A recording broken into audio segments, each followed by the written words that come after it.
G'day YouTube, this is Warbles on a lot here, wearing the full Biggles rig, pretty much anyway. Helmet, goggles, white silk scarf, black leather jacket that I've had since 1976. And this is to be a bit of a treat for Bikemessenger7. He likes people to drink malt liquor. And I'm not entirely certain what malt liquor is, but I'm fairly convinced that Mickey's Malt Liquor is actually a boutique, commercially manufactured homebrew that happens in America.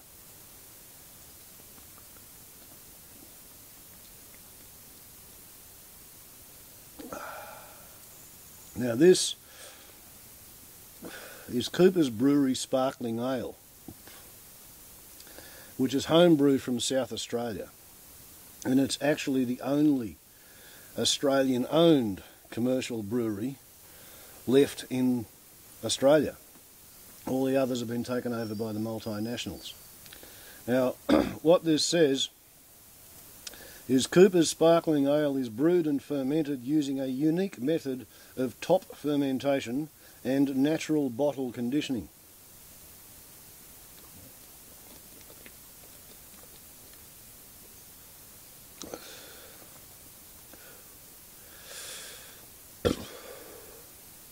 Now what the natural bottle conditioning means is that the yeast bacteria, which eat all the sugars and starches, they're still alive when they put the top on the bottle, and they put in half a spoonful or a spoonful of extra sugar, and the yeast continue to eat the sugar and the starch, and they continue to basically burp and fart carbon dioxide. And that's how these commercial homebrew bottles, sorry about that Earl, I had the label the wrong way because I was reading it, you see. That's how they come to have their sparkliness and their bubbliness. And when you get to the end of the bottle, the dead yeast bacteria are floating around down there in the bottom little 2% or so. Some people don't drink it, some people do drink it. I'm one of the people who does drink it. To continue reading from the label, Coopers are famous for this process, which leaves a natural residue of yeast during maturation and gives a cloudy appearance with an enhanced flavour. Isn't that neat?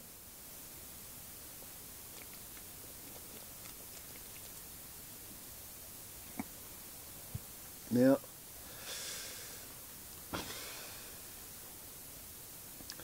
5.8% alcohol, which is the same potency as Mickey's, in the big cans, which Earl drinks and calls people out on and suggests that they drink. But I looked very hard in the bottle shop, Earl, and I couldn't find any of your cans. So that's one 375ml stubby of Cooper's, and I might normally drink 2 to 4 of these things a day. So, if you're fair dinkum drinking a 40 fluid ounce, now there we go, we just popped the button on the old leather jacket, put it back together again. If you're fair dinkum drinking 40 fluid ounces, I'm assuming they're American fluid ounces at about 12.6 mils to the fluid ounce, is it? I did work it out. No, that's it. One of these is 12.6 American fluid ounces and 13.16 imperial fluid ounces, because the two systems don't mesh.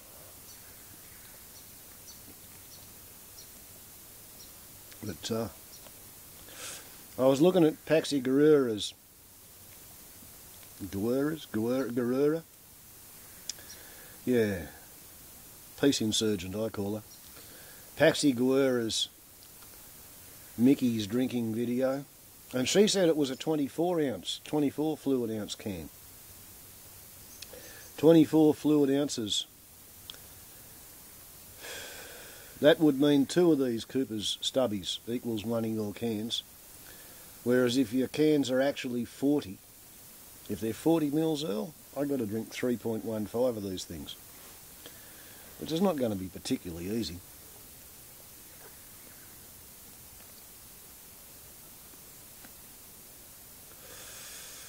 It's not the way I usually do alcohol, in large amounts and small amounts of time, Earl. The thing is, alcohol's a central nervous system depressant, but it makes you feel good right up until you fall over and vomit. So I'm sentencing myself to an evening of impaired function doing this video.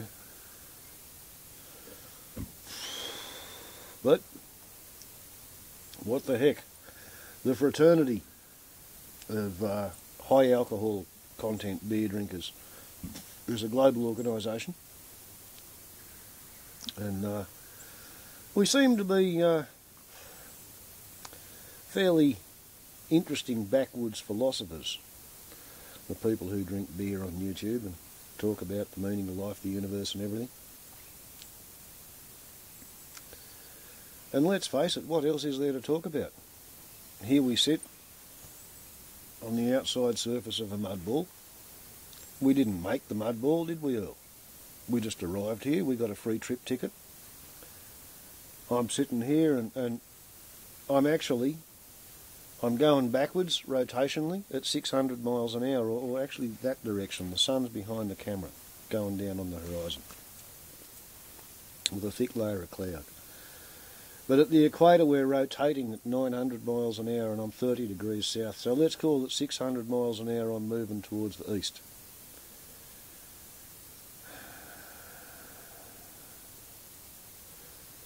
You add in the Earth's velocity around the sun, I think it's about 100,000 miles an hour. Might be wrong, might be only 10,000 miles an hour. Maybe the sun moves through space around the Milky Way's core at 100,000 miles an hour. It makes life pretty difficult for people trying to build a time machine, I can tell you that much. If you could manage to go back to yesterday, you'd be sitting out there in space, out beyond the satellites.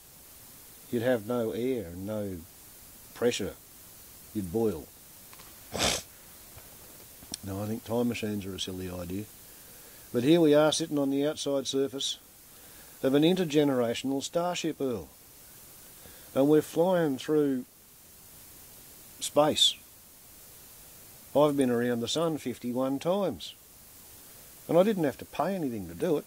All I've got to do is sit around and watch and think, pay attention to whatever's interesting. It's totally up to me.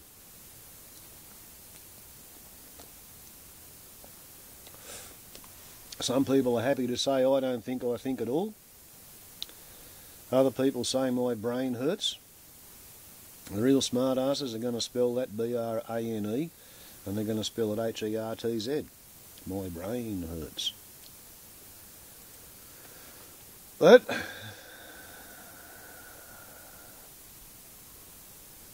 I reckon it's a pretty good deal if you live long enough to be born after you're conceived.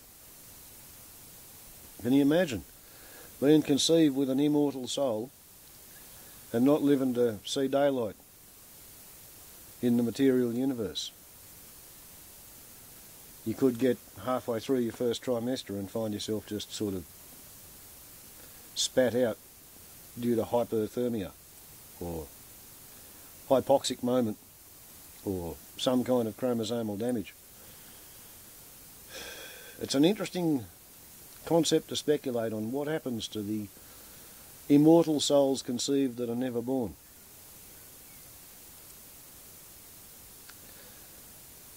Because if every conception results in an immortal soul, then they've got a trip ticket on Starship Planet Earth as well, with our continuous hydrogen fusion reaction safely planted 93 million miles away, where nobody can fiddle with it. And it wasn't really until we started stuffing around with the gas mix of the atmosphere that we made any significant, serious, biosphere-threatening changes to the controls at the cockpit.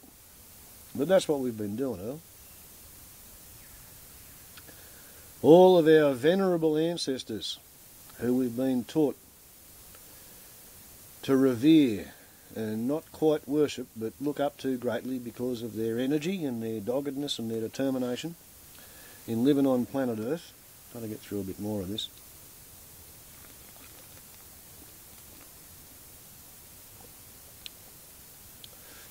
And it seems like the fact that our ancestors did something and we are the result, that means that we're somehow supposed to continue in the direction their tracks point, regardless of the view we can see as we go. And I don't know about you, Earl, but I just don't see life that way. I think if you look at the collected wisdom of the different tribes, everybody's come up with some form of a God theory. The God theories have a lot more in common than they have different. There's some people, one fella, he is a Persian poet. He reckoned that there's as many revelations as there are people living. He said there's one creator God of the universe and there is 7 billion revelations. And therefore every religion is correct when it starts out.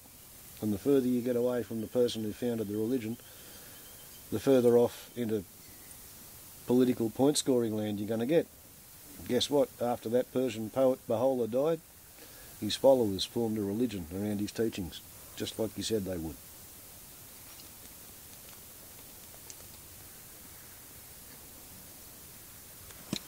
Well, that's 2.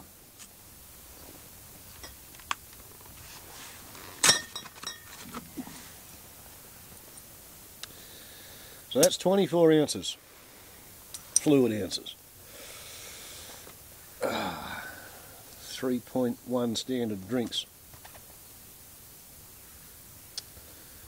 And we start on another one. I do not expect to finish it before the 15 minutes of the upload limit.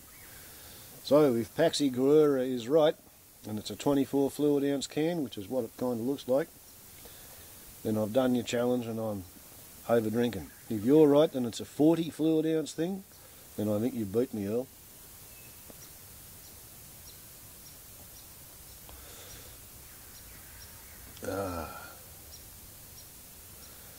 Yeah, to me, drinking this fast is kind of a waste of alcohol.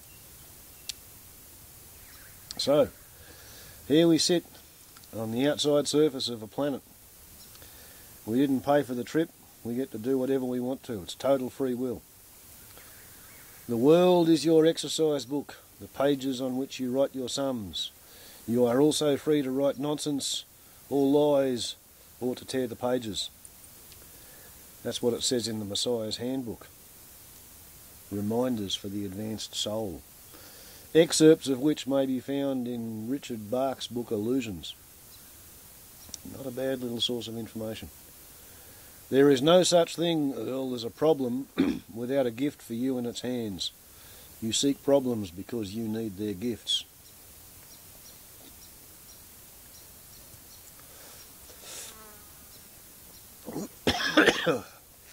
Another one goes.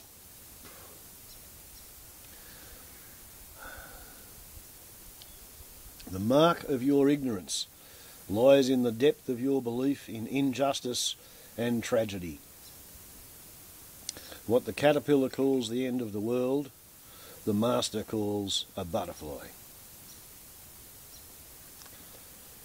It's not bad, is it?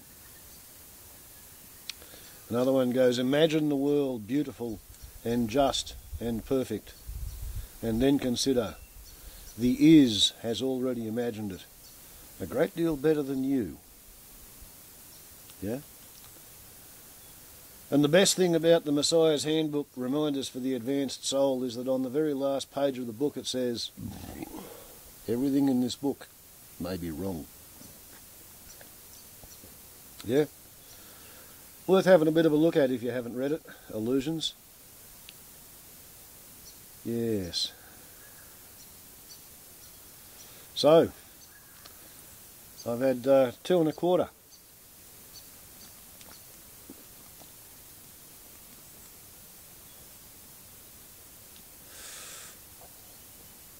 Call it 30 fluid ounces, Earl. And I'm on the upload limit.